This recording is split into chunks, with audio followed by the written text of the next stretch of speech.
നമസ്കാരം. ബ്ലിങ്കിലേക്ക് സ്വാഗതം. ഓം ഹ്രീം കുട്ടിച്ചാത്ത വോട്ടർമാർ ഉണ്ടാവട്ടെ. ഓം ഹ്രീം കുട്ടിച്ചാത്ത വോട്ടർമാർ അപ്രത്യക്ഷമാവട്ടെ.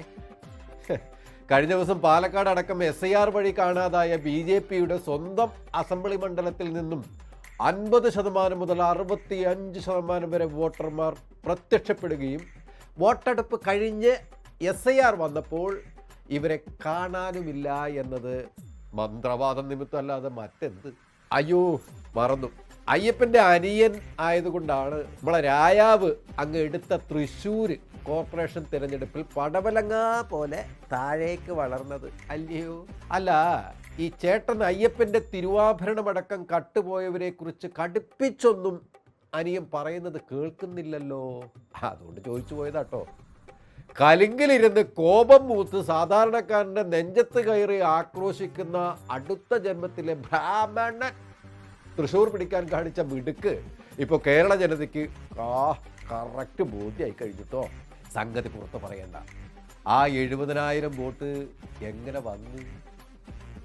ആ ഒറ്റ ഫ്ലാറ്റിൽ 8 വോട്ട്. അങ്ങനെയെങ്കിൽ മണ്ഡലത്തിൽ എത്രയൊക്കെ വ്യാജ വീടും വ്യാജ വോട്ടർമാരും ഉണ്ടായിട്ടുണ്ടാകും ഈ 70,000-ൽ? സുരേഷ് ഗോപിയുടെ ഭാഷയിൽ തന്നെ പറഞ്ഞാൽ 25 വർഷം മുന്നേ മരിച്ച എത്ര ശവങ്ങൾ വന്ന് വോട്ട് ചെയ്തിട്ടുണ്ടാകും സാറേ. അതാണല്ലോ SIR കഴിഞ്ഞപ്പോൾ ഇവരെ കാണാതെ അപ്രത്യക്ഷമായത്. സാറേ, ഇപ്പൊ പുറത്തു വരുന്ന വിവരം അനുസരിച്ച് സംഗതി ഇത്തിരി കടുത്തില്ലേ? കോടതി കുത്തിന് പിടിച്ചില്ലേന്ന്. കുടുംബപരമായി വോട്ട് തട്ടിപ്പിന് ഇറങ്ങി തൃശ്ശൂരിലെ മുക്കാട്ടുകര ബൂത്തിലെ വോട്ട് കൂട്ടിച്ചേർത്ത വ്യാജരേഖ ചമച്ച് വോട്ടുകൾ കൂട്ടിച്ചേർത്തതിൽ വ്യാപക പരാതി ഇപ്പോൾ രാജാവിനെതിരായി പോയിട്ടുണ്ടെന്നാണ് കേൾക്കുന്നത്. രാജാവ് കുടുങ്ങോ? കാത്തിരുന്ന് കാണേണ്ടി വരും. എന്തായാലും ആദർശധീരനാണ് ഇദ്ദേഹം. വാക്കുകളിൽ രാജ്യസ്നേഹവും ജനാധിപത്യ ബോധവും നിറച്ച് കൊള്ള നടത്തി ജയിച്ചതിൻ്റെ വീമ്പ് എന്തായിരുന്നു? പുള്ളേ, ഞാൻ എടുക്കുമെന്ന് പറഞ്ഞില്ലേ, ഞാൻ എടുത്തു. എടുത്തത് ഇപ്പം എല്ലാവർക്കും മനസ്സിലായിട്ടോ. എന്തോന്നാ ഉണ്ടായത്? ഇതിലും നല്ലത് തെണ്ടി ജീവിക്കുന്നത് തന്നെ. ഈ ഗുരുവായൂർ ഒഴികെ ഈ രായാവ് നേടിയ 6 നിയമസഭാ മണ്ഡലങ്ങളിൽ അജ്ഞാതരുടെ എണ്ണം കൂടുതലാണ് എന്നാണ് തെരഞ്ഞെടുപ്പ് കമ്മീഷന്റെ പുതിയ കണ്ടെത്തൽ. സുരേഷ് ഗോപിയുടെ വിജയം കള്ളവോട്ട് ചെയ്താണ് എന്ന് കോൺഗ്രസ് ആദ്യമേ തന്നെ പറഞ്ഞിട്ടുണ്ട് കേട്ടോ.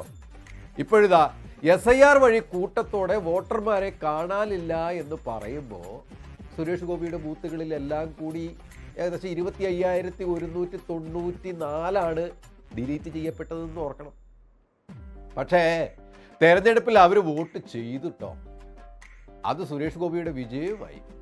അപ്പോൾ ഈ വോട്ടർമാരെവിടെ പോയി? നാട്ടിലില്ലാത്ത ആളുകളെ എങ്ങനെ വോട്ടർ ലിസ്റ്റിൽ കടന്നുകൂടി? അപ്പോ ചത്തത് ഭീമനെങ്കിൽ കൊന്നത് കീചകൻ തന്നെ അല്ലേ? ആർക്കറിയാം. എന്തായാലും ജാങ്കോ പെട്ടു.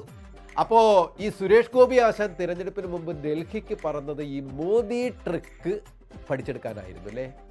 അല്ല, മോദി വാരണാസിയിലും ഗുജറാത്തിലും മഹാരാഷ്ട്രയിലും ആസാമിലും ബീഹാറിലും ഹരിയാനയിലും ഒക്കെ നടപ്പാക്കി വിജയിച്ച വോട്ട് കൊള്ളയുടെ പാഠം സുരേഷ് ഗോപിക്കും പഠിപ്പിച്ചു കൊടുത്തു എന്ന് വേണം കരുതാൻ.